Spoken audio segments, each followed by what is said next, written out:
It's a scene that's become all too common. Countless teens falling victim to gang violence.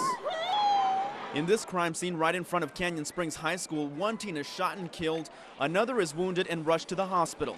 Today, this is just a reenactment, but it looks as real as it can get.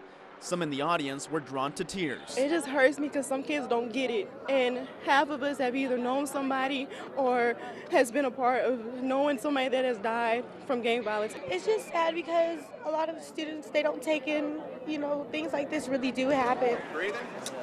No. Not breathing? No. A group of students coordinated the entire mock crime scene with the help of local first responders. Did they say anything when they were outside the car, when they shot at you guys? Just trying to get the message out there for kids, don't be stupid, don't be involved in any gangs, don't get into any trouble that can, lead to something like this. We need to start saving each other's lives and not taking them from each other. No more children afraid to go to the park, no more parents crying over their lost loved ones. We need to save each other. Hundreds of juniors and seniors witnessed high school junior Devontae Christopher being placed in a body bag and taken away.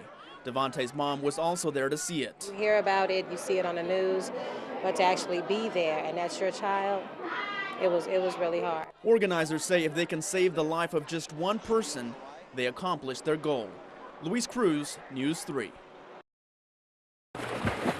He's only 19, but Chris Tahula is already making waves as a triathlete. And last week I ran the 1500 and got the 1500 meter record, and tomorrow I'm going for the 3000 record, so that will be a lot of fun. The San Luis Obispo native is coming off a major win as one of the youngest men to ever clinch the title at the San Luis Obispo Triathlon, with a time of 1 hour, 5 minutes, and 28 seconds. As we were going by, everyone was cheering, and had a lot of friends out here, a lot of supporters. My family came out, my mom, my grandmother, who was excited and jumping all over the place. His goal, the 2008 Summer Games in Beijing, China.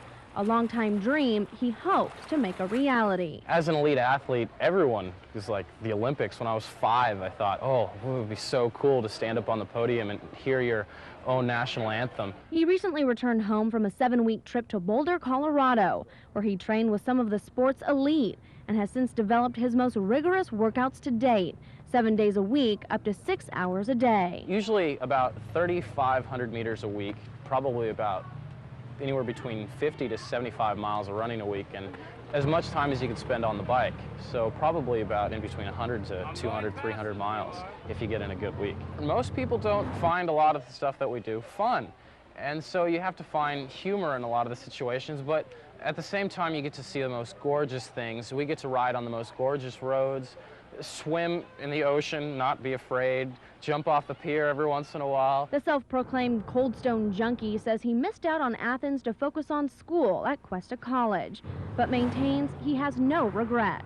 And if I don't make it, that's okay. I had a blast training with a bunch of fun people. So, hey, I wouldn't change anything. And while he admits training, college, and his social life are the ultimate balancing act, he says it's his passion for the sport that will ultimately lead him down the path to Olympic success. Let's go. I'm not telling you again. Let's go. Get to class. When it comes to surprise patrols, Jennifer Drum is not your woman. Let's go. You got to move quicker. As Dean of Students at Sierra Vista High School, you know when she's coming your way. Ever since the school picked up a John Deere XTV. I love this thing. Giving Drum quick access to any part of the sprawling campus. Sometimes it's a matter of seconds before something can happen. But the John Deere is just one of the school's latest buys after winning a $20,000 security grant. Handheld metal detectors. Okay, what do you have in your pocket right there? Take that out, please. And bikes for campus monitors are also new additions. This added flexibility and visibility. Emil Wozniak is Sierra Vista's principal. He says in his 4 years at the school, enrollment has almost doubled, growth that breeds safety issues. Winning the grant meant adding layers of security. I just went to the game last night and there was so much security that I feel safe. I actually feel safe coming to school. Sierra Vista currently has 30 portables, meaning at any given time as many as 1,000 students aren't even in the main building. And as you can imagine, switching between classes can get dicey. Take your hoods off. It's not raining anymore. Hoods off. Which is where DeAndre Ruffin and his new megaphone come in, controlling the crowd while keeping an eye out for problems. This is a chain that can potentially be used as a weapon here. Even during lunch, confiscations are part of the job.